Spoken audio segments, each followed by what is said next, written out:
Loaded group, and the judges are going to have their work cut out for them trying to establish some early call-outs because there's 5 or 6 guys that's really difficult at this point to differentiate from. I think at this point, just looking at it real quick, I'd have to assume that Ronnie Raquel is going to be – Ronnie Raquel and Kai Green are going to be the first 2 names called. That's just the way I see it. I'm going to bet against you on that one, Dan. I'm going to go with the established favorites. I'm going to go with Dennis James, Branch Warren, Kai Green, and maybe Ronnie on the 4th name. But they'll probably call 4 names out.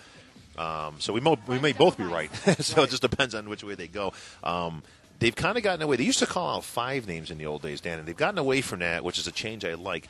Because it always kind of puts somebody in the middle, and you almost always kind of looked at him as the leader of that group, you know, as the number 1 guy to beat.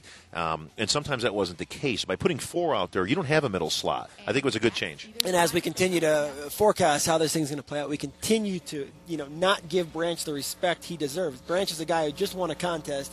He slipped last weekend, but it just seems like whenever we're breaking these guys down and we're comparing them, we have a hard time putting Branch on top, but he compares well. He's in great shape. He's hard as nails, and at the end of the day, he continues to impress these judges, so don't be surprised if Branch pulls off another win. It certainly isn't out of the question. No, certainly not. And again, we do give all due respect to Branch as the champ. But again, Dennis James, a guy who probably could have, would have, and should have won that New York Pro, and he is hungry for a title. Dan, again, I've talked to Dennis a number of times between that show and today, and he wants a pro victory. He's going to be out there fighting for it. 2 guys that are on the bubble that really are going to have to fight in this the group today, Dan, is David Henry and Johnny Jackson are really going to have to kind of fight and scrape their way into that top 5 because both of them need to kind of establish back where they used to be. Both guys coming